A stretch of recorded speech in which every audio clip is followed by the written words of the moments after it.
Estaba limpiando el baño cuando mi nuera me jaló del brazo gritando que todavía estaba inmundo, que no sabía limpiar nada. Mi hijo simplemente subió la música en su cuarto, ignorándome como siempre. 5 minutos después, un estruendo y un grito salieron del baño. Él corrió y se quedó paralizado en la puerta diciendo: «Mamá, ¿qué hiciste?». Pero lo que ninguno de los dos sabía era que esa caída, ese momento de humillación absoluta, sería el inicio de la mayor venganza que jamás imaginaron. Porque yo no era la anciana indefensa que ellos creían. Y lo que descubrí después de levantarme de ese piso mojado cambiaría todo para siempre. Me llamo Margarita, tengo 67 años, y esa mañana del martes pensé que sería un día común. Uno más de los tantos días en los que me levantaba a las 6 de la mañana en mi pequeño cuarto en la parte trasera de la casa, el cuarto donde guardaban herramientas antes de que yo llegara a vivir aquí. Uno más de esos días donde mi única compañía era el retrato de mi difunto esposo Roberto que guardaba en mi mesa de noche, ese hombre maravilloso que me dejó hace 10 años y con quien construí una vida llena de amor y sacrificio. Cuando Roberto murió de un infarto repentino, mi mundo se derrumbó. Habíamos estado casados 42 años. Criamos juntos a Sebastián, nuestro único hijo, trabajando día y noche para darle todo lo que necesitaba. Roberto era electricista y yo costurera. No teníamos mucho, pero teníamos dignidad, teníamos amor, teníamos un hogar donde las risas eran más frecuentes que las lágrimas. Recuerdo las noches donde Roberto me abrazaba en la cocina mientras yo preparaba la cena, diciéndome al oído que era la mujer más hermosa del mundo, aunque yo tuviera el cabello lleno de canas y las manos marcadas por años de trabajo con la aguja y el hilo. Después de su muerte, viví sola durante 7 años en nuestra pequeña casa, esa casa que compramos con tanto esfuerzo, donde cada rincón tenía una memoria. Sebastián venía a visitarme ocasionalmente, siempre con prisa, siempre con esa mirada distraída de quien tiene cosas más importantes que hacer. Pero yo entendía, o al menos eso me decía a mí misma. Él tenía su vida, su trabajo como gerente en una empresa de tecnología, sus propios problemas. Era un buen hijo, o eso quería creer. Hace 3 años, Sebastián llegó a mi casa con Lilia, su esposa. Acababan de casarse. Ella era 28 años, casi 40 años menor que yo, con ese tipo de belleza pulida que se ve en las revistas, cabello negro perfectamente liso, uñas siempre impecables pintadas de color vino, ropa cara que gritaba dinero. Desde el primer momento, algo en sus ojos me incomodó. Era una mirada fría, calculadora, como si estuviera evaluando el valor de cada cosa en mi casa, incluida yo. Sebastián me explicó que habían decidido que yo debería mudarme con ellos. «Mamá, ya estás mayor para vivir sola», me dijo con esa voz suave que usaba cuando quería convencerme de algo. «¿Qué pasa si te caes? ¿Qué pasa si te enfermas y nadie está ahí para ayudarte?». Lilia sonreía a su lado, asintiendo, tocándome el brazo con una delicadeza que ahora sé que era completamente falsa. «Queremos cuidarte, Margarita. Eres familia». Yo, tonta de mí, sentí que mi corazón se llenaba de gratitud. Mi hijo me quería cerca, me necesitaba, no estaba sola en el mundo. Vendí algunos de mis muebles, empaqué mis cosas más preciadas en 3 maletas, las cartas de amor que Roberto me escribió cuando éramos novios, nuestras fotografías de boda, su reloj que ya no funcionaba pero que no podía tirar, y me mudé a la casa de Sebastián. Una casa grande, moderna, con 3 habitaciones y un jardín amplio. Me emocioné pensando que tendría una de esas habitaciones luminosas con vista al jardín. Pero cuando llegamos, Sebastián me llevó al cuarto trasero, junto al lavadero. «Es temporal, mamá», me dijo sin mirarme a los ojos. «Estamos remodelando la otra habitación, en unos meses te mudamos ahí». 3 años después, todavía sigo esperando esa remodelación. Los primeros meses fueron confusos. Lilia era amable cuando Sebastián estaba presente, me preguntaba si necesitaba algo, me ofrecía café. Pero cuando él salía a trabajar, su máscara caía. Comenzó con pequeñas cosas. «Margarita, ya que estás aquí en casa todo el día, podrías lavar los platos del desayuno». Luego podrías pasar la aspiradora en la sala. Después podrías limpiar los baños. Y así, poco a poco, me convertí en la empleada doméstica no remunerada de mi propia nuera. Intenté hablar con Sebastián varias veces, pero siempre había una excusa.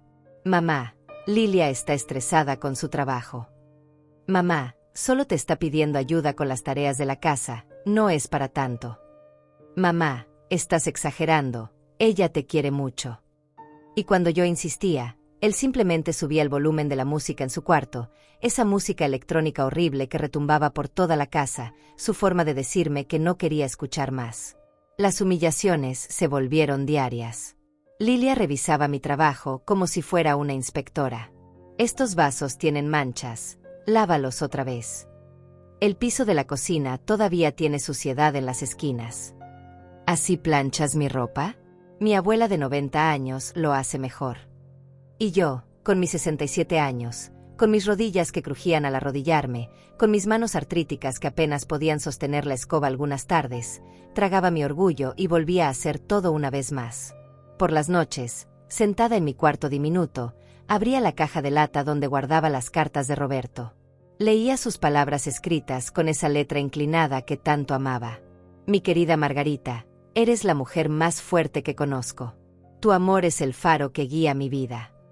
Y lloraba en silencio, preguntándome qué había hecho mal, cómo había criado a un hijo que permitía que su esposa me tratara así, que cerraba los ojos ante mi sufrimiento mientras subía el volumen de su música para no escuchar mi dolor. Esa mañana del martes, Lilia me despertó golpeando mi puerta a las 6:30. El baño principal está sucio, necesito que lo limpies antes de que me bañe a las 8. No fue una petición, fue una orden.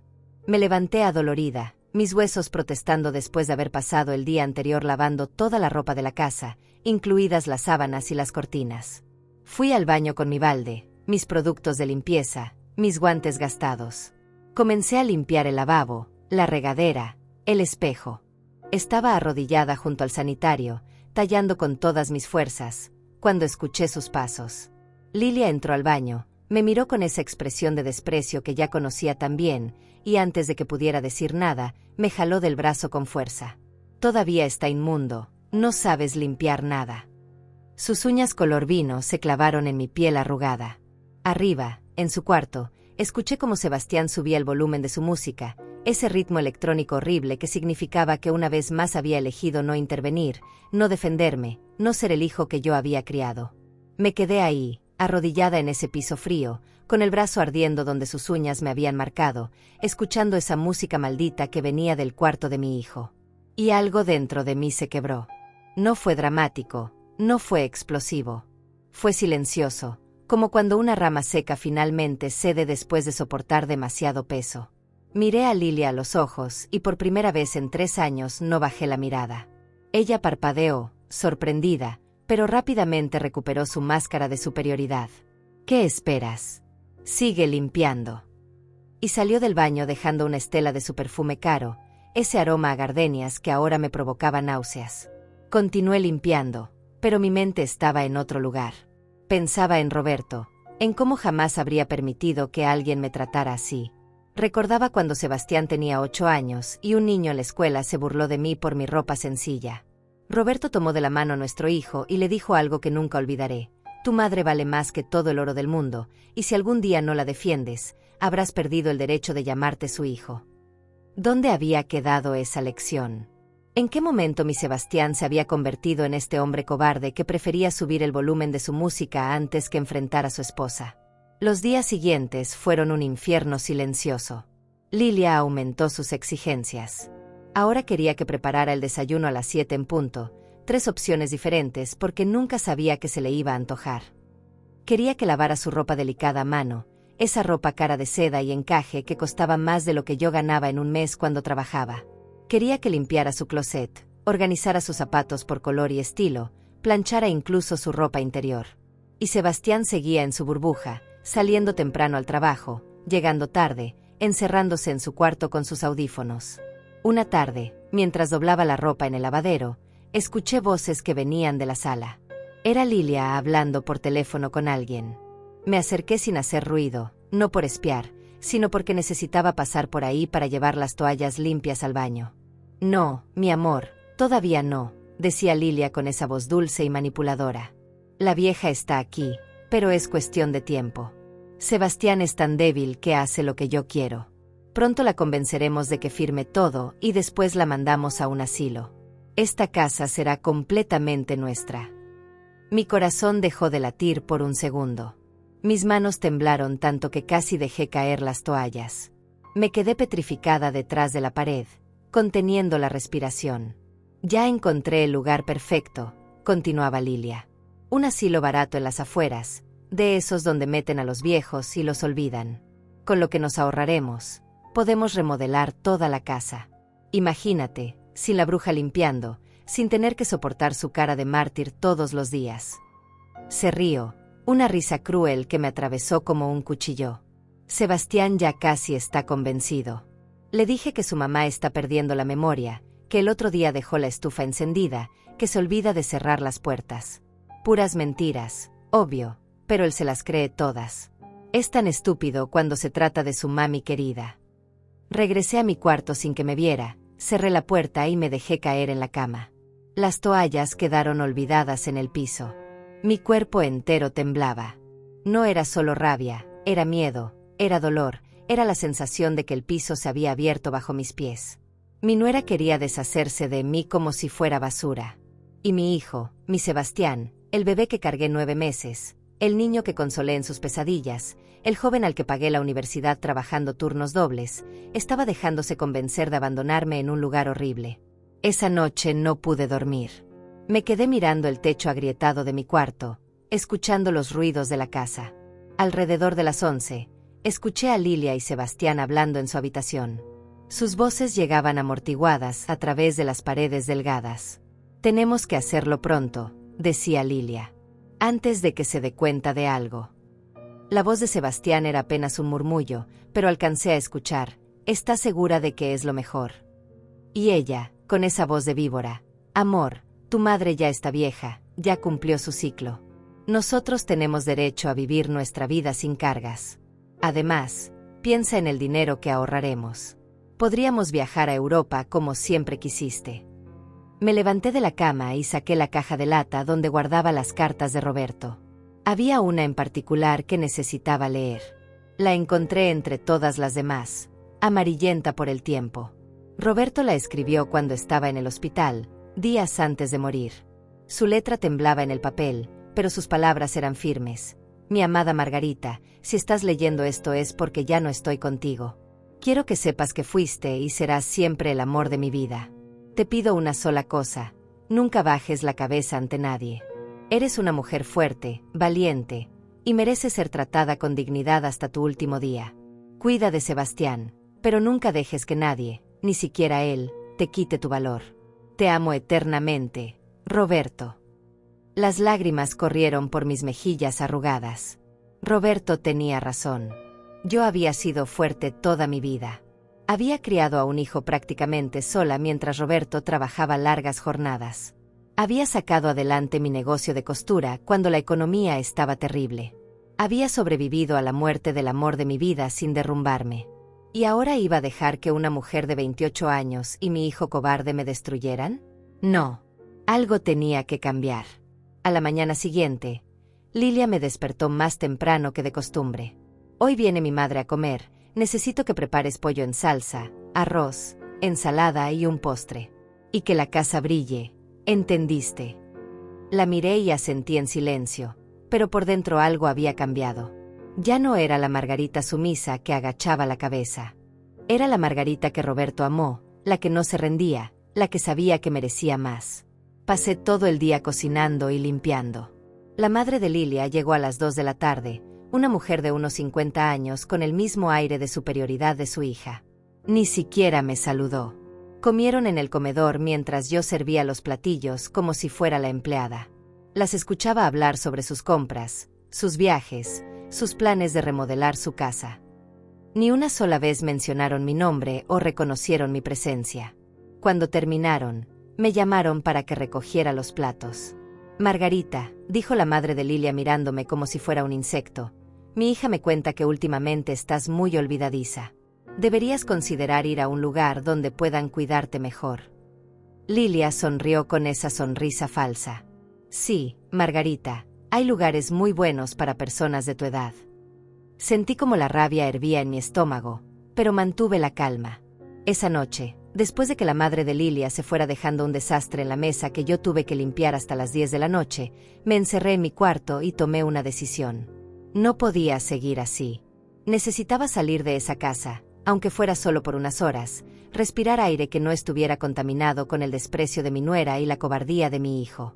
Al día siguiente, sin decirle nada a nadie, tomé los pocos pesos que tenía guardados en un sobre dentro de mi caja de lata y salí a la calle. Hacía meses que no salía sola. Lilia siempre decía que era peligroso, que podía perderme, que a mi edad no debía andar sola por ahí. Pero esa mañana me sentí libre caminando por las calles de mi antiguo barrio. Había tomado el autobús que me llevaba cerca de donde solía vivir con Roberto, y cada esquina me traía recuerdos de una vida que parecía haber existido en otra dimensión. Necesitaba ir al médico. Desde la última vez que Lilia me había jalado del brazo, me dolía el hombro constantemente. Además, tenía dolores en las rodillas que me dificultaban caminar, producto de tantas horas arrodillada limpiando pisos. Encontré una clínica pública y me formé durante casi 2 horas para que me atendieran. No me importó la espera. Por primera vez en meses, nadie me estaba gritando, nadie me estaba ordenando que hiciera algo, nadie me miraba con desprecio. Cuando finalmente me llamaron, entré al consultorio y una doctora joven revisó mi hombro y mis rodillas. «Señora, esto es por esfuerzo excesivo», me dijo con preocupación. «¿A qué se dedica?». No supe qué responder. ¿Qué era yo? ¿Empleada doméstica no remunerada de mi propia familia? «Ayudo en la casa de mi hijo», murmuré. Ella me recetó antiinflamatorios y me dijo que descansara, que no hiciera esfuerzos innecesarios. Casi me río. Como si descansar fuera una opción. Salí del consultorio y me senté en la sala de espera para tomar un poco de agua antes de irme. Había varias personas esperando, algunas leyendo revistas viejas, otras mirando sus teléfonos. Y entonces escuché una voz que no había oído en años. «¿Margarita? ¿Eres tú?». Levanté la vista y ahí estaba Carmina, mi antigua vecina, aquella mujer maravillosa que vivía 3 casas más abajo cuando Roberto y yo teníamos nuestra casa. Carmina tenía ahora 70 años, el cabello completamente blanco recogido en un moño, pero esos ojos verdes tan expresivos seguían siendo los mismos. «Carmina», exclamé levantándome de golpe, ignorando el dolor en mis rodillas. Nos abrazamos como si fuéramos hermanas que se reencuentran después de una guerra. Y en cierto modo, así era.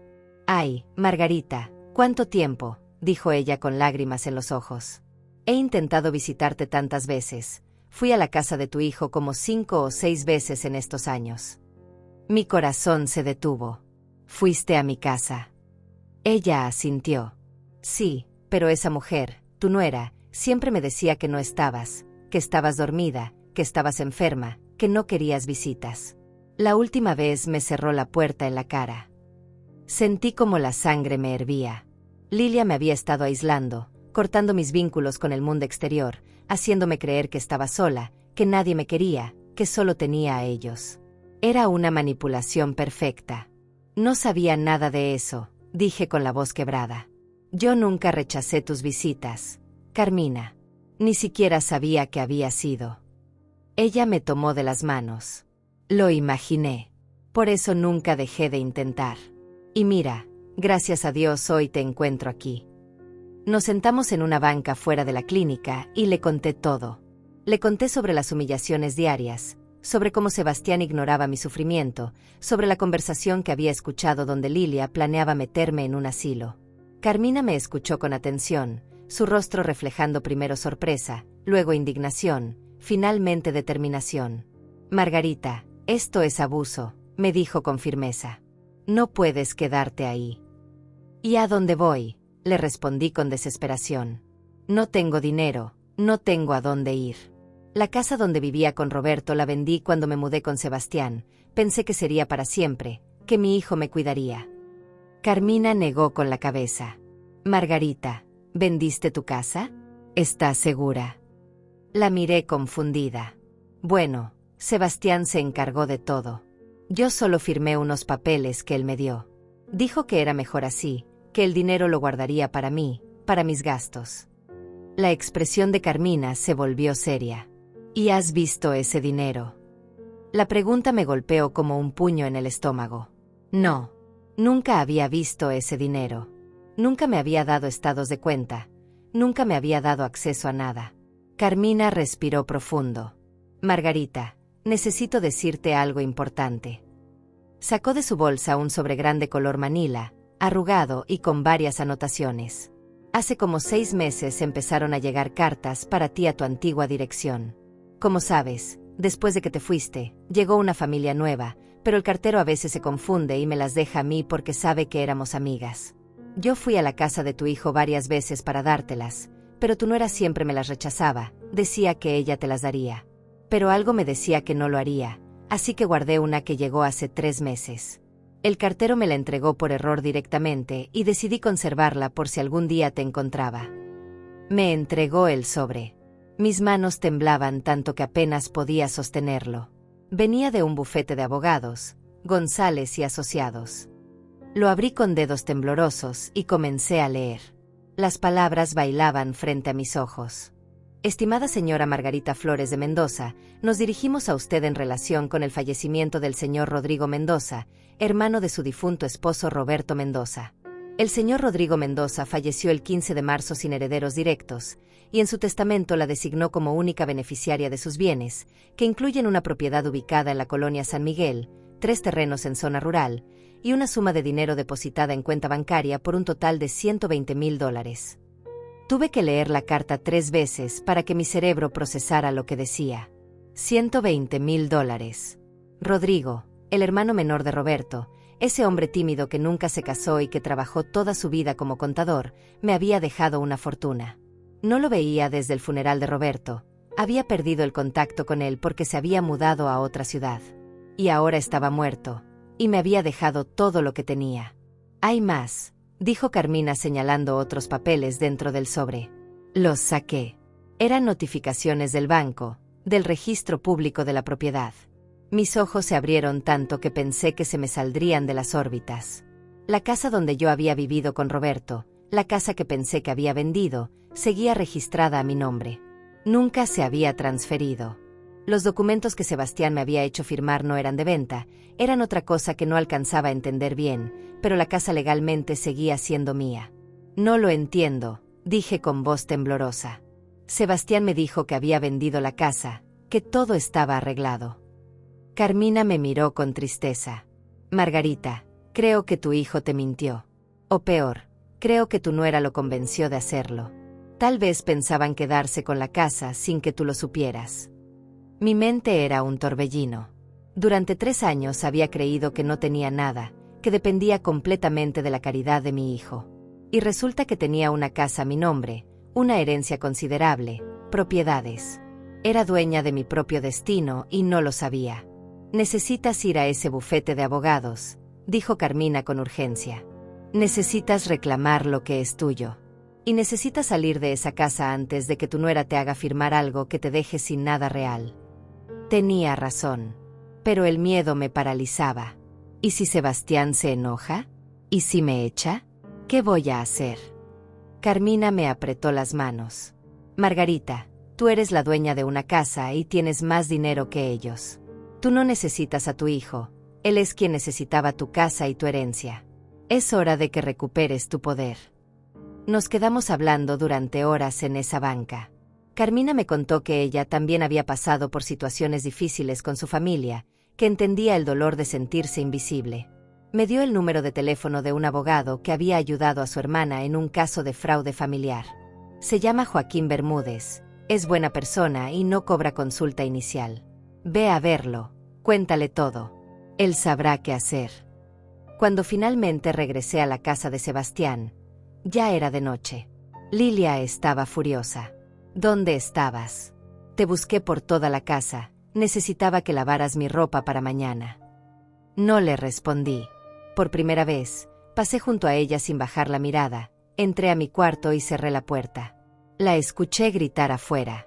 Sebastián, tu madre se está volviendo loca, me ignoró completamente. Y como siempre, la música electrónica comenzó a sonar, más fuerte que nunca. Pero esta vez no lloré. Me senté en mi cama, saqué la carta del abogado y la leí una vez más. $120,000. Una casa a mi nombre. Terrenos. No era una anciana indefensa. Era una mujer con recursos, con opciones, con poder. Y nadie, absolutamente nadie, volvería a tratarme como basura. Los siguientes días fueron los más extraños de mi vida. Por fuera, seguía siendo la misma Margarita sumisa que limpiaba, cocinaba y obedecía órdenes. Pero por dentro, algo había despertado. Era como si hubiera estado dormida durante 3 años y finalmente hubiera abierto los ojos. Guardé la carta del abogado en el fondo de mi caja de lata, debajo de las cartas de Roberto, donde sabía que nadie la encontraría. Cada noche, antes de dormir, la sacaba y la leía para asegurarme de que no había sido un sueño. Lilia notó el cambio en mí, aunque no entendía qué era exactamente. «¿Por qué me miras así?», me preguntó un día mientras yo doblaba su ropa. Había sorprendido mi mirada, una mirada que ya no era de sumisión sino de observación, como si estuviera estudiando a un insecto bajo un microscopio. «No te miro de ninguna forma», respondí con calma, y continué doblando. Pero ella tenía razón. Ahora la veía diferente. Ya no era la mujer poderosa que controlaba mi vida, era simplemente una mujer insegura y cruel que había construido su felicidad sobre la miseria de otros. Pasaron 4 días antes de que reuniera el valor suficiente para hacer la llamada. Esperé a que Lilia y Sebastián salieran de la casa, algo que hacían cada miércoles para ir al supermercado. Saqué el número que Carmina me había dado y marqué con dedos temblorosos. «Bufete Bermúdez, buenos días», contestó una voz femenina. «Buenos días. Necesito hablar con el licenciado Joaquín Bermúdez». Me mandó Carmina Ruiz. Hubo una pausa. «Un momento, por favor». La voz que escuché después era cálida, profesional. «Señora, soy Joaquín Bermúdez». Carmina me llamó y me contó brevemente su situación. «¿Puede venir a mi oficina mañana a las 10 de la mañana?» Sentí un nudo en la garganta. «Sí, ahí estaré». Me dio la dirección y colgué. Mi corazón latía tan fuerte que pensé que se me saldría del pecho. Estaba dando el primer paso hacia mi libertad, y era aterrador y emocionante al mismo tiempo. Esa noche casi no dormí. Pensaba en qué le diría al abogado, en cómo reaccionaría Sebastián cuando descubriera que yo sabía la verdad, en si tendría el valor suficiente para llegar hasta el final. A las 3 de la madrugada, me levanté y fui a la cocina a tomar agua. Para mi sorpresa, la luz del comedor estaba encendida. Me asomé con cuidado y vi a Lilia sentada a la mesa con su laptop abierta. No me había escuchado. Estaba tan concentrada en la pantalla que no notó mi presencia en la penumbra del pasillo. Me quedé quieta, observando. Lilia murmuraba para sí misma mientras escribía. Residencia Los Pinos, $800 al mes, demasiado caro. Residencia Santa Fe, $500, mejor. Sentí como la rabia me recorría como electricidad. Estaba buscando asilos para mí, comparando precios como si estuviera comprando un electrodoméstico. Seguí escuchando. Con lo que nos ahorremos, podemos cambiar todos los muebles de la sala. Y ese cuarto donde duerme la vieja lo convertimos en mi vestidor, siempre lo quise. Regresé a mi cuarto sin hacer ruido. Ya no estaba asustada, estaba furiosa. Esta mujer no solo quería deshacerse de mí, sino que ya estaba planeando cómo redecorar mi ausencia. Me acosté pero no pude dormir. Las horas pasaron con una lentitud tortuosa. A las 6 de la mañana me levanté, me bañé, me puse mi mejor vestido, uno color verde olivo que Roberto me había regalado en nuestro último aniversario y que casi nunca usaba. Me peiné con cuidado, me puse los aretes de perlas que también fueron regalo de él. Quería verme digna, presentable, como la mujer que solía ser. A las 9:30, cuando Lilia todavía dormía y Sebastián ya se había ido al trabajo, salí de la casa. Tomé el autobús hacia el centro, donde estaba la oficina del licenciado Bermúdez. El trayecto me pareció eterno. Miraba por la ventana y veía la ciudad moverse a mi alrededor, personas yendo a sus trabajos, niños camino a la escuela, la vida continuando como si nada. Pero para mí, ese día era el principio de todo. La oficina estaba en un edificio antiguo pero bien cuidado, en un 3er piso. Subí por las escaleras porque el elevador estaba descompuesto, y cuando llegué arriba estaba sin aliento, no solo por el esfuerzo sino por los nervios. Toqué la puerta de cristal donde decía Joaquín Bermúdez, abogado. Una secretaria joven me recibió con una sonrisa. «Señora Margarita». Asentí. «El licenciado la está esperando. Pase, por favor». Joaquín Bermúdez era un hombre de unos 50 años, de estatura media, con lentes y una expresión amable que inmediatamente me hizo sentir segura. Se levantó de su escritorio y me estrechó la mano. Señora Margarita, es un placer. Por favor, tome asiento. Me senté en una silla frente a su escritorio, aferrando mi bolsa donde traía la carta del otro bufete y algunos documentos que había encontrado en mi cuarto. Cuénteme todo, dijo él con voz tranquila. Y así lo hice. Le conté sobre Roberto, sobre cómo había muerto hace 10 años. Le conté sobre Sebastián, sobre cómo me había convencido de mudarme con él. Le conté sobre Lilia, sobre las humillaciones diarias, sobre cómo me trataba como empleada doméstica. Le conté sobre la conversación que había escuchado donde planeaban internarme en un asilo. Y finalmente, le mostré la carta sobre la herencia de Rodrigo. Joaquín leyó la carta con atención, luego revisó los otros documentos que yo había traído. Su expresión se volvió más seria con cada página. Señora Margarita, esto es muy grave. Primero que nada, felicidades. Usted es heredera de una cantidad considerable. Pero hay algo más importante aquí. Sacó uno de los papeles que yo había traído, el que supuestamente era de la venta de mi casa.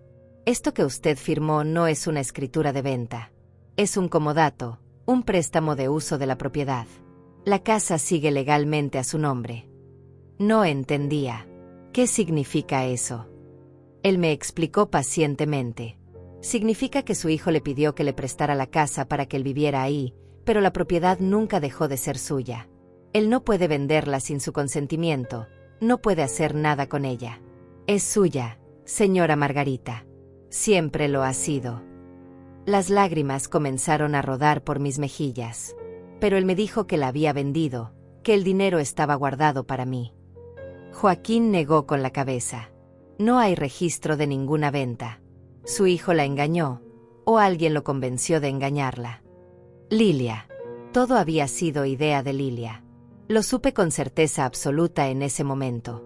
Ella había convencido a Sebastián de que me hiciera firmar el comodato, probablemente diciéndole que era para proteger la propiedad, para que yo no tuviera que preocuparme por impuestos o mantenimiento.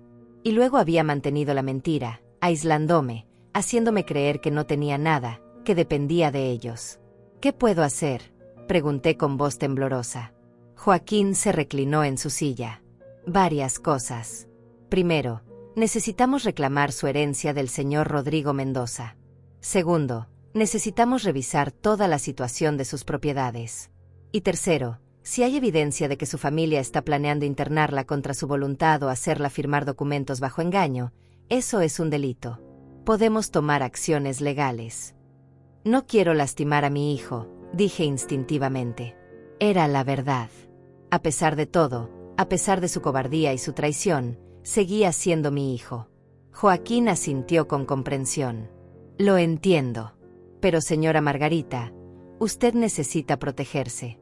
Lo que le están haciendo es abuso de adulto mayor, es explotación, potencialmente es fraude. Usted tiene derechos. Pasamos las siguientes 2 horas revisando documentos, firmando papeles para que él pudiera representarme, haciendo un plan. Joaquín me explicó que primero haríamos el trámite de la herencia, que podía tomar algunas semanas, pero era seguro. Luego, tendríamos una reunión con Sebastián y Lilia donde se revelaría la verdad sobre las propiedades. Pero necesito que me consiga algo, dijo Joaquín. Necesito pruebas del maltrato, del plan para internarla. Grabaciones, mensajes, lo que pueda conseguir. Regresé a casa con la cabeza dando vueltas. Tenía una misión ahora. Necesitaba conseguir pruebas. ¿Pero cómo? Lilia y Sebastián no hablaban de sus planes delante de mí. Y entonces recordé algo, el celular de Lilia. Ella tenía la costumbre de dejarlo cargando en la cocina mientras se bañaba, y nunca lo bloqueaba porque decía que le molestaba poner contraseña. Esa tarde, esperé. Cuando escuché el agua de la regadera correr, entré a la cocina con el corazón acelerado. Ahí estaba el celular de Lilia, conectado al cargador. Lo tomé con manos temblorosas y abrí sus mensajes. Lo que vi me heló la sangre. Conversaciones con Sebastián de hace semanas. Ya casi la convenzo de que está perdiendo la memoria. Ayer dejé la estufa encendida a propósito y le dije que fue ella. El asilo cuesta 500 al mes. Con eso nos alcanza para las vacaciones en Cancún. Tomé fotos de todo con mi propio celular antiguo, ese que Sebastián me había dado hace años y que apenas sabía usar. Mis manos temblaban tanto que algunas fotos salieron borrosas, pero logré capturar las conversaciones más importantes. Luego regresé el teléfono de Lilia exactamente como estaba y salí de la cocina segundos antes de que el agua dejara de correr. Esa noche no pude dormir pensando en lo que había descubierto. Las conversaciones entre Lilia y Sebastián eran peores de lo que imaginaba. No solo planeaban internarme, sino que habían estado manipulando situaciones para hacerme parecer incompetente. La estufa que supuestamente había dejado encendida, las llaves que perdía y que aparecían en lugares extraños, las citas médicas que olvidaba y que nunca existieron. Todo había sido una obra de teatro macabra diseñada para construir un caso contra mí, para justificar su decisión de deshacerse de mí como si fuera un mueble viejo. Al día siguiente, volví a la oficina de Joaquín y le mostré las fotografías. Él las revisó con expresión cada vez más seria, haciendo anotaciones en su libreta. «Esto es oro puro, señora Margarita. Esto demuestra premeditación, conspiración para cometer fraude, abuso de adulto mayor. Con esto, ellos no tienen ninguna defensa legal». Me miró con algo parecido a la admiración. Fue muy valiente al conseguir estas pruebas. No me sentía valiente. Me sentía asustada, traicionada, pero también algo más. Me sentía poderosa por primera vez en años. Joaquín me explicó el plan. Primero, procesaríamos la herencia de Rodrigo, lo cual tomaría aproximadamente 3 semanas. Mientras tanto, él investigaría toda la situación de mis propiedades y prepararía los documentos necesarios. Lo que vamos a hacer, me dijo, es citar a su hijo y a su nuera a una reunión aquí en mi oficina. Les diremos que es para revisar unos documentos sobre la herencia. Ellos pensarán que vienen a ayudarla a firmar papeles, sin saber que en realidad vendrán a enfrentar la verdad. La idea me aterraba y me emocionaba al mismo tiempo. Pero había un problema. ¿Cómo voy a seguir viviendo con ellos durante 3 semanas sabiendo todo esto?, le pregunté con angustia. Joaquín lo pensó por un momento. Va a ser difícil, no voy a mentirle. Pero necesita actuar con normalidad, incluso quizás un poco más sumisa de lo usual. Que crean que su plan está funcionando, que usted está cada vez más confundida y débil. Eso los hará bajar la guardia. Así que regresé a la casa de Sebastián y comencé a actuar. Fue la actuación más difícil de mi vida. Empecé a olvidar cosas a propósito. Dejaba las luces encendidas, preguntaba 2 veces por la hora, me confundía con los días de la semana. Veía cómo los ojos de Lilia brillaban con satisfacción cada vez que yo cometía uno de estos errores. Sebastián, ¿viste? Tu madre dejó la llave de agua abierta otra vez, le decía con esa voz preocupada tan falsa que me daban ganas de gritar. Y Sebastián, mi propio hijo, asentía con expresión resignada, como si ya hubiera aceptado que su madre se estaba deteriorando. Una tarde, mientras yo fingía confusión buscando mis lentes que supuestamente había perdido pero que tenía perfectamente guardados en mi bolsillo, escuché a Lilia hablando por teléfono en el jardín. Me acerqué a la ventana de la cocina sin que me viera.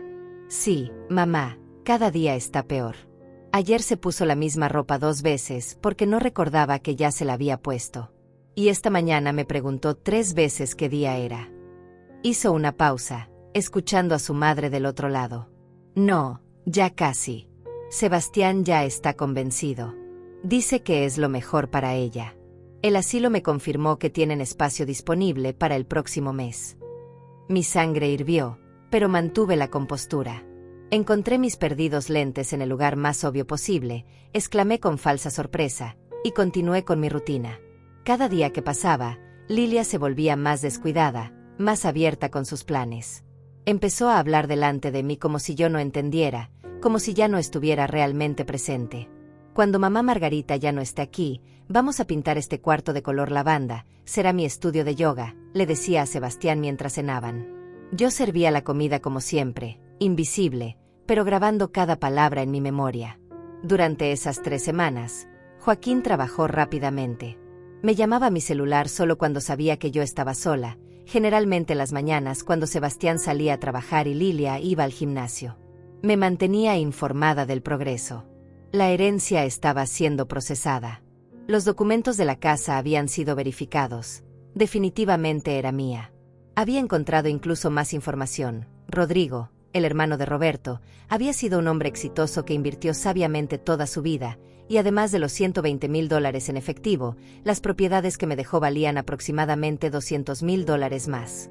Yo era, sin saberlo, una mujer con más de $300,000 en activos. ¿Sabe lo que esto significa, señora Margarita?, me dijo Joaquín en una de nuestras conversaciones telefónicas. Usted es económicamente independiente. Puede vivir cómodamente el resto de su vida sin necesitar nada de nadie. Puede hacer lo que quiera. La idea era tan abrumadora que tuve que sentarme. Durante años me había visto como una carga, como alguien que dependía de la caridad de otros. Y resulta que yo era quien tenía el poder todo este tiempo. La fecha de la reunión fue fijada para un viernes a las 10 de la mañana. Joaquín envió una carta formal a la casa dirigida a Sebastián, solicitando su presencia y la de su esposa para revisar documentos relacionados con la herencia de la señora Margarita Flores de Mendoza. Cuando la carta llegó, yo estaba en la cocina lavando platos. Vi cómo Sebastián la abría, cómo su expresión pasaba de curiosidad a algo parecido a la codicia. «Lilia, ven a ver esto», llamó a su esposa. Ella apareció inmediatamente, secándose el cabello recién lavado con una toalla. Leyeron juntos la carta y luego se miraron con una sonrisa que me revolvió el estómago. «Una herencia», dijo Lilia. «No sabía que tu tío Rodrigo tuviera dinero». Sebastián se encogió de hombros. «Yo tampoco. Pero si hay una herencia, mamá va a necesitar ayuda para manejarla. Con su estado mental, lo mejor será que firmemos una representación legal, ¿no crees?». Lilia asintió con entusiasmo. «Por supuesto. Es lo más responsable. Nosotros podemos administrar ese dinero por ella, asegurarnos de que se use para su cuidado en el asilo». Me quedé helada frente al fregadero. Ahora quería no solo deshacerse de mí, sino también robar mi herencia. Era peor de lo que había imaginado. Esa noche, llamé a Joaquín y le conté lo que había escuchado. «Perfecto», dijo él, y su voz sonaba casi alegre. «Déjelos pensar eso. Déjelos venir a la reunión con todas sus expectativas. La caída será más dura». Los días previos a la reunión fueron los más largos de mi vida. Lilia estaba de un humor excepcional, cantando por la casa, siendo casi amable conmigo. «Margarita, ¿quieres que te haga un té?», me preguntó una tarde. Era la primera vez en 3 años que me ofrecía algo sin que yo se lo pidiera. Entendí por qué. Pensaba que pronto tendría mi dinero y que yo estaría encerrada en un asilo. Podía darse el lujo de ser generosa por unos días más. Sebastián también cambió. De repente quería conversar conmigo. «Mamá, ¿cómo te sientes?», me preguntaba. «¿Necesitas algo?». Yo respondía con confusión fingida, preguntándole quién era el licenciado que nos iba a visitar, olvidando accidentalmente la fecha de la reunión. Lo veía intercambiar miradas significativas con Lilia. «Está peor de lo que pensaba», le susurró a su esposa una noche, sin saber que yo estaba en el pasillo y podía escucharlo perfectamente. La noche antes de la reunión, saqué mi vestido verde olivo y lo colgué con cuidado. Me aseguré de que estuviera perfectamente planchado. Saqué también los aretes de perlas de Roberto, mi collar sencillo de plata, mis zapatos buenos que casi nunca usaba. Quería verme digna, quería verme como la mujer que realmente era, una propietaria, una heredera, una sobreviviente. Me senté en mi cama con la caja de lata en el regazo y saqué las cartas de Roberto. Leí nuevamente aquella última carta donde me pedía que nunca bajara la cabeza. «Mañana, mi amor», susurré mirando su fotografía. «Mañana recupero mi dignidad. Mañana les demuestro quién soy realmente». Y por primera vez en 3 años, dormí profundamente, sin pesadillas, sin miedos. Porque sabía que el día siguiente sería el día en que Margarita, la mujer invisible, la empleada doméstica no remunerada, la anciana confundida, desaparecería para siempre. Y en su lugar, emergeríamos la verdadera yo, la viuda de Roberto, la heredera de Rodrigo, la dueña de propiedades, la mujer que nadie volvería a humillar jamás. El viernes amaneció soleado. Me levanté temprano, me bañé con calma, me vestí con cuidado. Cuando salí de mi cuarto, Lilia me miró sorprendida. «¿Por qué estás tan arreglada?». Fingí confusión. «¿No íbamos a salir hoy?». Creo que alguien dijo algo de una reunión, pero no recuerdo bien. Ella sonrió con condescendencia. «Sí, mamá Margarita, Tenemos una reunión importante. Pero no te preocupes, nosotros nos encargaremos de todo. A las 9:30, los tres subimos al auto de Sebastián. Yo iba en el asiento trasero, mirando la ciudad pasar por la ventana, escuchando a Lilia y Sebastián hablar en voz baja sobre cómo manejarían la situación. Tú le dices al abogado que mamá necesita que manejemos sus finanzas, decía Lilia, que no está en condiciones de tomar decisiones. Sebastián asentía. Sí, tengo documentos que demuestran su deterioro mental, las veces que ha olvidado cosas, los incidentes. Incidentes que ellos mismos habían fabricado. Llegamos al edificio donde estaba la oficina de Joaquín a las 10 en punto. Subimos las escaleras, yo fingiendo dificultad para que Lilia y Sebastián me sostuvieran de los brazos como si fuera una inválida. Cuando llegamos a la puerta del bufete, Sebastián tocó con confianza. La secretaria nos hizo pasar inmediatamente. El licenciado los está esperando. Pasen por favor a la sala de conferencias. La sala era más grande de lo que recordaba. Había una mesa larga de madera con varias sillas alrededor. Joaquín estaba de pie junto a la ventana, y cuando entramos se volteó con una expresión profesional y seria. Buenos días, señora Margarita, don Sebastián, señora Lilia. Por favor, tomen asiento.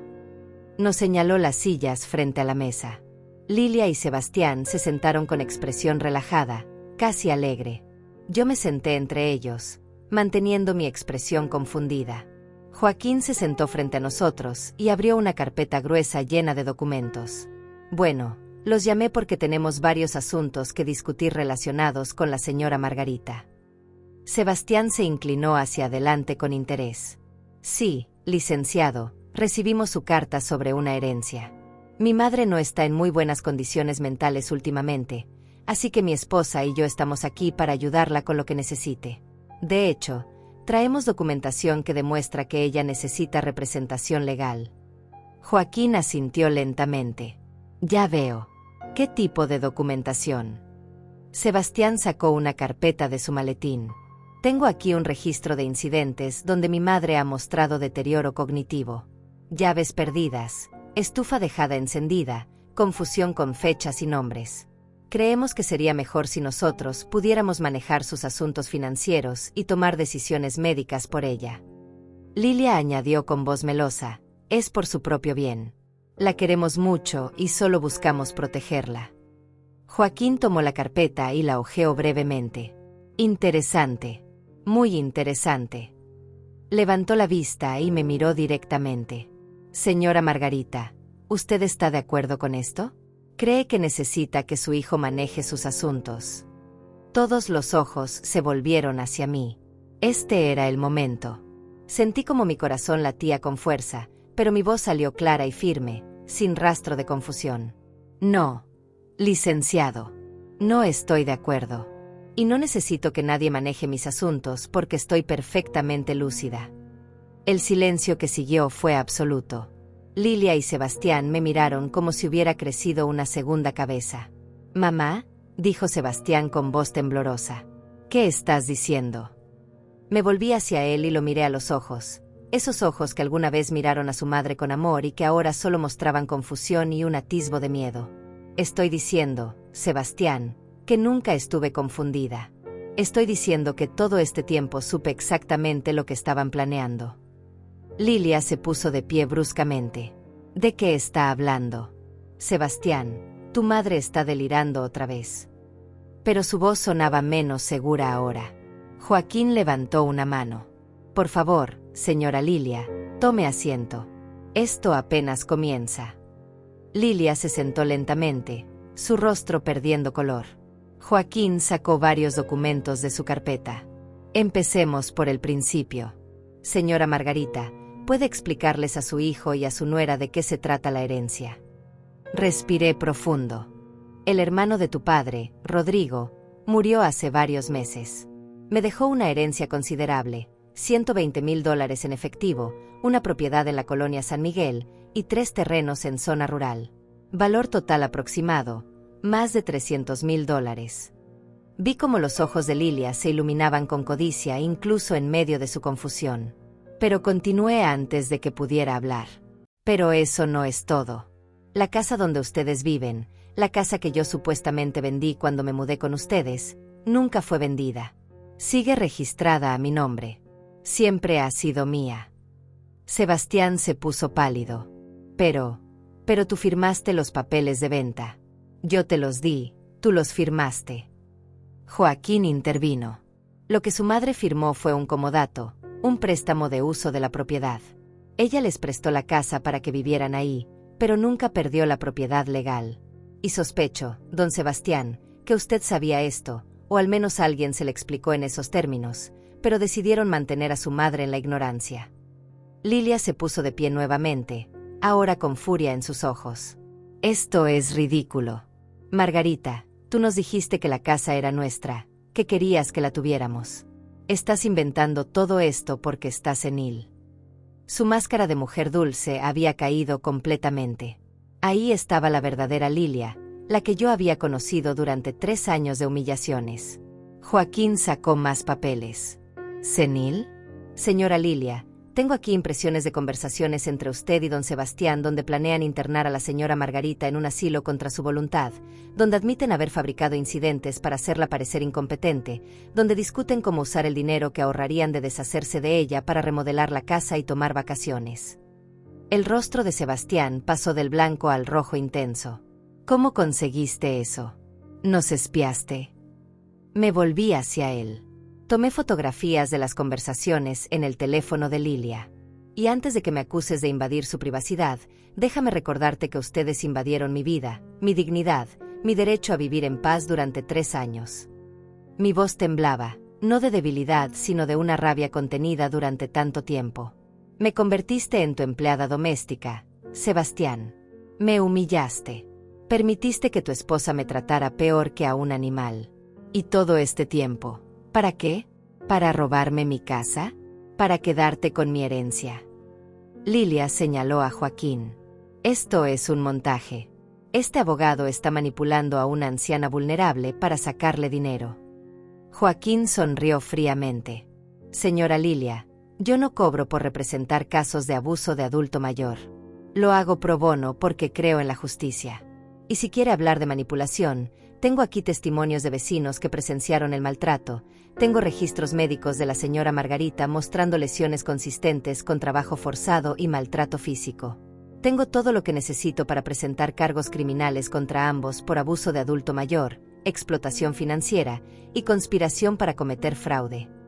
El silencio que siguió a las palabras de Joaquín fue ensordecedor. Sebastián miraba la mesa con las manos temblando. Lilia, por otro lado, todavía intentaba mantener el control. No pueden probar nada, dijo, pero su voz carecía de la confianza anterior. Joaquín sacó otra carpeta. ¿No? Tengo aquí declaraciones juradas de la señora Carmina Ruiz, vecina y amiga de la señora Margarita, quien testifica que usted le impidió visitar a la señora Margarita en múltiples ocasiones, aislándola de sus contactos sociales. Tengo registros médicos que muestran moretones y dolor articular severo consistente con trabajo físico excesivo para una mujer de su edad. Y tengo las conversaciones donde ustedes dos planean todo esto con lujo de detalle. Puso las páginas sobre la mesa, una por una, como cartas en un juego de póker. Cada documento era una prueba más de su culpabilidad. Vi cómo Lilia palidecía progresivamente, cómo sus manos se cerraban en puños sobre la mesa. Sebastián finalmente levantó la vista y me miró. Había lágrimas en sus ojos. Mamá, yo no quería que llegáramos a esto. Su voz se quebró. Lilia dijo que era lo mejor para ti, que estarías mejor cuidada en un lugar especializado, que nosotros no teníamos el tiempo ni los recursos para cuidarte adecuadamente. Me incliné hacia adelante, mirándolo fijamente. Sebastián, yo nunca te pedí que me cuidaras. Yo te pedí un lugar donde vivir, un techo sobre mi cabeza. Y lo que me diste fue un cuarto de herramientas y una vida de servidumbre. Mi voz se hizo más fuerte. ¿Sabes cuántas veces te llamé cuando Lilia me gritaba? ¿Cuántas veces te busqué para contarte cómo me trataba? Y tú, mi hijo, el niño que cargué en mi vientre, que alimenté con mi pecho, que crié con todo mi amor, simplemente subías el volumen de tu música para no escucharme. Las lágrimas ahora corrían libremente por las mejillas de Sebastián. Lo siento, mamá. Dios, lo siento tanto. Pero yo no había terminado. ¿Te acuerdas de lo que tu padre te dijo cuando tenías 8 años? Un niño se burló de mí en tu escuela por mi ropa humilde. Tu padre te tomó de la mano y te dijo: tu madre vale más que todo el oro del mundo, y si algún día no la defiendes, habrás perdido el derecho de llamarte su hijo. ¿Lo recuerdas, Sebastián? Él asintió, sollozando ahora abiertamente. Lo recuerdo. Entonces dime, continué, mi voz temblando de emoción, ¿cuándo perdiste el derecho de llamarte mi hijo? ¿Fue la primera vez que escuchaste a Lilia insultarme y no dijiste nada? ¿O fue cuando decidieron planear mi internamiento como si yo fuera un estorbo del que había que deshacerse? Sebastián no podía hablar, solo lloraba con la cabeza entre las manos. Lilia, viendo que la situación estaba completamente fuera de su control, cambió de táctica. Se levantó y me miró con lo que pretendía ser compasión. Margarita, todo esto es un malentendido. Yo solo quería lo mejor para ti. Si te traté mal a veces fue por el estrés, pero nunca con mala intención. Extendió su mano hacia mí. Podemos arreglar esto. Puedes quedarte con nosotros, viviremos mejor, te trataremos como mereces. No hay necesidad de abogados ni de amenazas legales. La miré con incredulidad. Después de todo lo que había pasado, después de todas las humillaciones, todavía pensaba que podía manipularme. Me puse de pie, y aunque ella era más alta y más joven, en ese momento yo era quien tenía el poder. No, Lilia. No hay arreglo posible. No hay vuelta atrás. Ustedes tuvieron 3 años para tratarme con dignidad y eligieron la crueldad. Ahora yo elijo mi libertad. Me volví hacia Joaquín. Licenciado, ¿qué sigue? Él se puso de pie y abrió otro documento. La señora Margarita ha tomado varias decisiones. Primera, la casa donde ustedes viven es de su propiedad legal. Ella ha decidido revocar el comodato. Tienen 30 días para desalojar la propiedad. Sebastián levantó la cabeza bruscamente. Nos estás echando de tu casa. Lo miré sin pestañear. Es mi casa, Sebastián. Siempre lo fue. Y sí, los estoy echando. Tal como ustedes planeaban echarme a mí. Joaquín continuó. Segunda decisión. La señora Margarita no presentará cargos criminales en este momento, bajo la condición de que ustedes cooperen completamente con el desalojo y no intenten ningún tipo de represalia o contacto no solicitado con ella. Lilia explotó. Esto es extorsión. Vamos a demandar. Tengo abogados. Tengo contactos. Joaquín la miró con frialdad. Señora Lilia, le sugiero que consulte con esos abogados antes de hacer amenazas. El abuso de adulto mayor es un delito grave que puede resultar en años de prisión. La señora Margarita está siendo generosa al no presentar cargos. Yo le recomendaría aceptar esta generosidad. Sebastián se puso de pie tambaleándose. Mamá, por favor. Es mi casa también. Vivimos ahí. No tenemos a dónde ir. Sentí como algo se movía en mi pecho, un último vestigio de amor maternal. Pero luego recordé las noches llorando en mi cuarto diminuto, recordé el brazo marcado por las uñas de Lilia, recordé la música subiendo de volumen cada vez que yo necesitaba ayuda. Tenías un cuarto para tu madre, dije con voz firme. Me diste el cuarto de las herramientas. Ahora encuentra tú tu propio lugar, Sebastián. Es hora de que crezcas y enfrentes las consecuencias de tus decisiones. Joaquín puso más papeles sobre la mesa. Tercera decisión. La señora Margarita ha procesado su herencia del señor Rodrigo Mendoza. El dinero ya está siendo transferido a una cuenta bancaria nueva a su nombre único. Ustedes no tienen acceso ni derecho sobre esos fondos. Vi como la última esperanza se desvanecía de los ojos de Lilia. Todo su plan había colapsado. No solo no me iban a meter en un asilo, no solo no iban a quedarse con mi herencia, sino que estaban perdiendo la casa donde vivían. Hay una última cosa, dije, mirando directamente a Lilia. Durante 3 años me trataste como basura. Me hiciste limpiar tu casa, lavar tu ropa, cocinar tus comidas, todo mientras me insultabas y me despreciabas. Quiero que sepas algo, nunca fue por debilidad que lo soporté. Fue porque amaba a mi hijo y quería creer que esto era temporal, que él eventualmente me defendería. Pero ahora sé la verdad. Mi hijo es un cobarde, y tú eres una mujer cruel y manipuladora. Y yo, después de 67 años en este mundo, finalmente aprendí que no tengo que tolerar el maltrato de nadie, ni siquiera de mi propia familia. Lilia me miró con odio puro. Ya no había rastro de la máscara dulce, de la nuera preocupada. Vas a arrepentirte de esto, vieja. Vas a terminar sola, sin familia, muriendo en esa casa vacía. Sonreí, y fue una sonrisa triste pero liberada. Prefiero morir sola con dignidad que vivir rodeada de personas que me odian. Y no voy a estar sola, Lilia. Tengo amigos verdaderos, tengo recursos para construir una nueva vida, tengo un propósito. ¿Tú qué tienes? Un esposo débil y una casa que ya no es tuya. Joaquín intervino antes de que la situación escalara más. Señores, esta reunión ha terminado. Recibirán la notificación formal de desalojo en los próximos días. Les sugiero que busquen asesoría legal y que cooperen completamente. Señora Margarita, necesita que llame a alguien para que la acompañe a recoger sus cosas. Asentí. Sí, por favor. Mi amiga Carmina puede ayudarme. Me volví hacia Sebastián y Lilia una última vez. Tienen 30 días. Espero que los usen sabiamente. Salí de esa oficina con la cabeza en alto, dejando atrás a un hijo sollozando y a una nuera furiosa. Joaquín me acompañó hasta la calle y esperó conmigo hasta que Carmina llegó en un taxi. Lo hizo muy bien, señora Margarita, me dijo con calidez. Muchas personas en su situación no tienen el valor de enfrentar a su familia así. Le agradecí con un abrazo, algo que lo sorprendió pero que aceptó con una sonrisa. Usted me devolvió mi vida, licenciado. No tengo palabras suficientes. Carmina llegó 15 minutos después. Cuando le conté lo que había pasado en la reunión, se llevó las manos a la boca con los ojos llenos de lágrimas. Lo hiciste. Ay, Margarita, estoy tan orgullosa de ti. Nos abrazamos ahí en la calle como dos colegialas, sin importarnos las miradas curiosas de los transeúntes.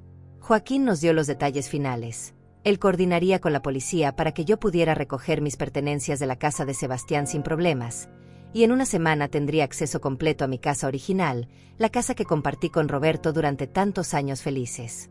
Los siguientes días fueron un torbellino. Carmina insistió en que me quedara con ella mientras se arreglaba todo. Vivía en un departamento pequeño pero acogedor, y me dio su habitación mientras ella dormía en el sofá. Ni se te ocurra protestar, me dijo cuando intenté rechazar. Eres mi amiga y esto es lo que hacen las amigas. Por primera vez en 3 años, dormí sin miedo, sin escuchar pasos que vendrían a despertarme con órdenes, sin esa ansiedad constante de ser un estorbo en la casa de alguien más. 2 días después, con escolta policial, regresé a la casa de Sebastián para recoger mis cosas. No era mucho, mi ropa, las cartas de Roberto, algunas fotografías, mis documentos personales. Todo cabía en 2 maletas. Cuando llegué, la casa estaba vacía. Sebastián y Lilia habían salido, probablemente para evitar el encuentro. Caminé por esos pasillos donde había sido tan infeliz y sentí nada, ni tristeza, ni rabia, solo indiferencia. Ese lugar nunca fue mi hogar, fue mi prisión. Antes de irme, dejé una carta sobre la mesa del comedor. La había escrito la noche anterior, con mano temblorosa pero con corazón firme.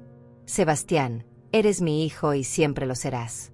Pero ser madre no significa permitir que me destruyan. Tu padre estaría avergonzado del hombre en que te convertiste. Si algún día encuentras el valor para ser el hijo que yo crié, para defender lo correcto aunque sea difícil, para tratar a las personas con dignidad, entonces tal vez podamos hablar. Hasta entonces, necesito distancia. Necesito sanar. Te deseo lo mejor, pero ya no a costa de mi propia paz. Mamá. Una semana después, Joaquín me entregó las llaves de mi casa. Mi casa. Nuestro hogar. El lugar donde Roberto y yo construimos una vida juntos. Carmina me acompañó ese día. Cuando abrí la puerta, el olor a cerrado me golpeó, pero debajo de eso, todavía podía sentir el aroma del hogar. Los muebles que había dejado seguían ahí, cubiertos con sábanas blancas como fantasmas del pasado. Los nuevos inquilinos que Sebastián había prometido nunca existieron. Otra mentira.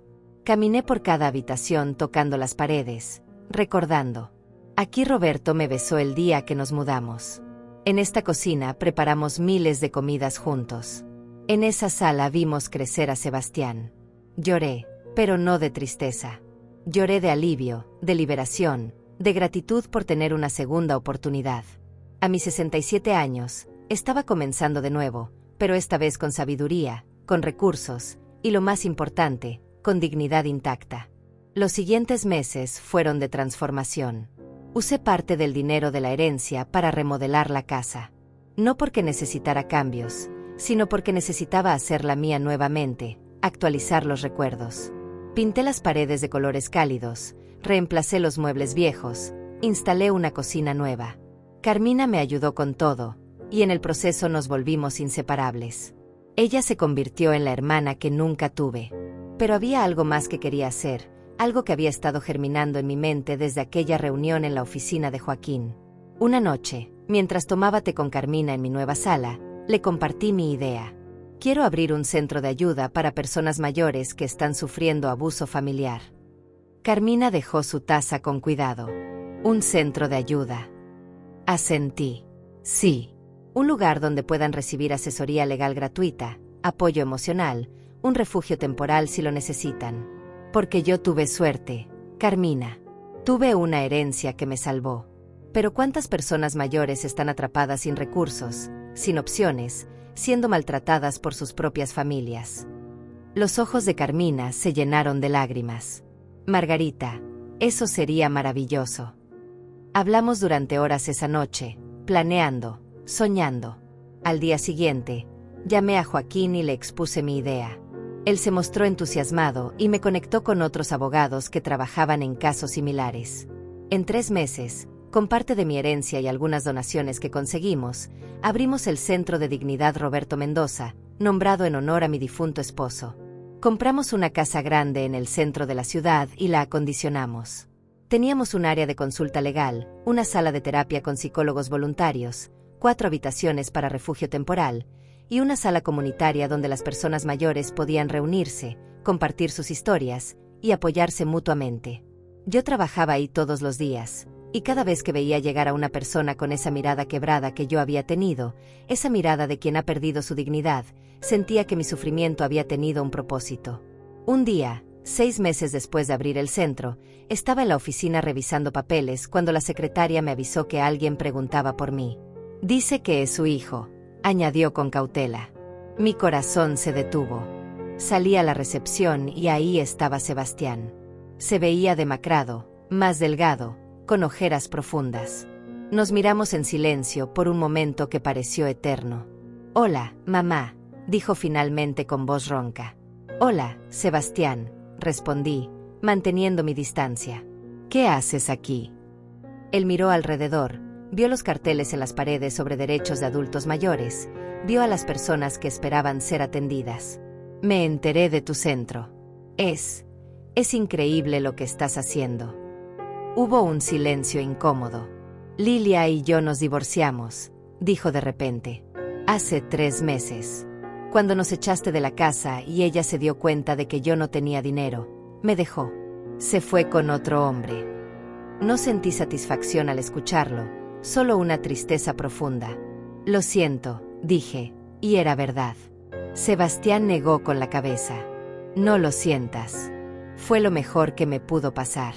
Me obligó a abrir los ojos, a ver realmente quién era ella y quién había sido yo.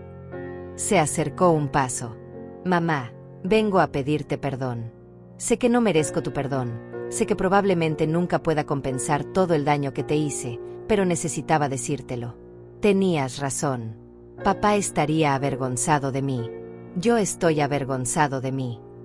Lo miré a los ojos, esos ojos que alguna vez fueron los de mi bebé, los de mi niño que me abrazaba cuando tenía pesadillas, y vi algo que no había visto en años: honestidad. Sebastián estaba realmente arrepentido.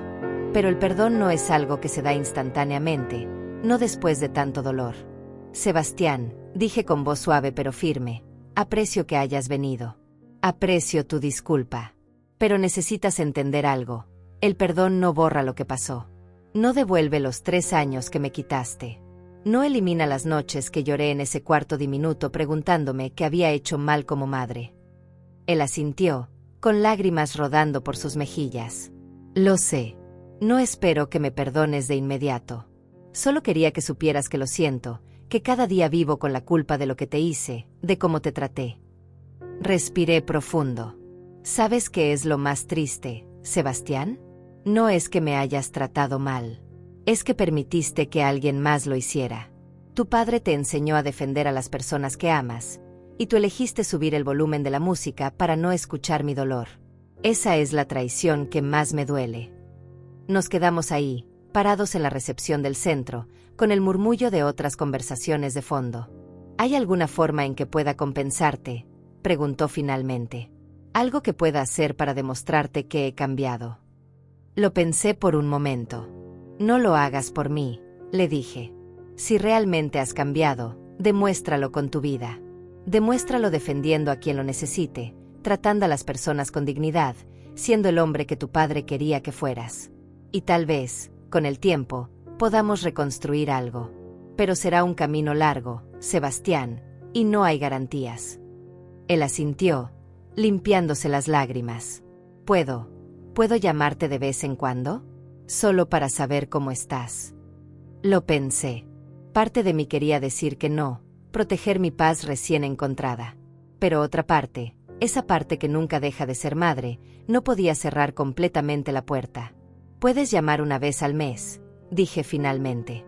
Pero si siento que estás cayendo en viejos patrones, si intentas manipularme o hacerme sentir culpable, cortaré la comunicación. Entendido. Entendido, dijo con voz quebrada. Gracias, mamá. No sabes lo que significa esto para mí. Antes de irse, se volteó una última vez. Papá estaría orgulloso de ti, de lo que hiciste, de cómo te defendiste, de este centro. Yo también estoy orgulloso, aunque no tenga derecho a estarlo. Y se fue, dejándome ahí con emociones contradictorias. Pero predominaba una paz. Porque el perdón, si alguna vez llegaba completamente, sería en mis términos, a mi tiempo, y no por obligación sino por elección. Los meses siguientes fueron los más plenos de mi vida. El centro crecía, ayudábamos a más personas cada semana. Conocí historias similares a la mía, algunas peores. Una señora de 75 años, cuyo hijo la tenía encerrada en un sótano. Un hombre de 80 años, cuya nuera lo golpeaba. Cada historia me partía el corazón, pero también me llenaba de determinación. Esto era mi propósito, mi legado. Un día recibí una llamada inesperada. Era Rodrigo, no el hermano de Roberto que había muerto, sino mi propio hermano Rodrigo, con quien había perdido contacto hace años después de una tonta discusión familiar. Había leído sobre el centro en el periódico y quería reconectarse. Nos reunimos en un café y lloramos juntos, pidiéndonos perdón por los años perdidos. La vida es muy corta para guardar rencores, me dijo. Y tenía razón. Rodrigo se convirtió en un visitante frecuente del centro, ayudando con reparaciones y siendo una presencia masculina positiva para muchos de nuestros usuarios. Sebastián cumplió su palabra. Me llamaba una vez al mes, conversaciones breves donde me contaba sobre su nueva vida. Había conseguido un trabajo mejor, estaba yendo a terapia, había comenzado a hacer voluntariado en un comedor comunitario. No le preguntaba mucho, pero escuchaba. Y lentamente, muy lentamente, algo comenzó a sanar entre nosotros. No era la relación madre-hijo que teníamos antes, probablemente nunca lo sería. Pero era algo nuevo, construido sobre honestidad y respeto mutuo. Un año después de abrir el centro, organizamos un evento de aniversario. Carmina estaba a mi lado, Joaquín vino con su familia, Rodrigo trajo flores, y para mi sorpresa, Sebastián apareció. No se acercó a mí de inmediato, se quedó en el fondo, observando. Pero cuando di mi discurso, cuando conté mi historia sin mencionar nombres, pero hablando honestamente sobre el abuso que había sufrido, vi cómo escuchaba con lágrimas en los ojos. Pensé que la vida me había quitado todo, dije ante el salón lleno de personas. Pensé que había perdido mi hogar, mi familia, mi dignidad. Pero resulta que solo estaba perdiendo lo que nunca fue realmente mío. Y en el proceso, encontré algo mucho más valioso. Me encontré a mí misma. Aprendí que la dignidad no se la pueden quitar, solo se la puedes entregar. Y yo me niego a entregarla nunca más. El aplauso fue ensordecedor. Después del evento, Sebastián se acercó. Fue un discurso hermoso, mamá. Le sonreí. Gracias por venir. Nos quedamos ahí, en un silencio que ya no era incómodo sino reflexivo. ¿Crees que algún día podrás perdonarme completamente?, preguntó.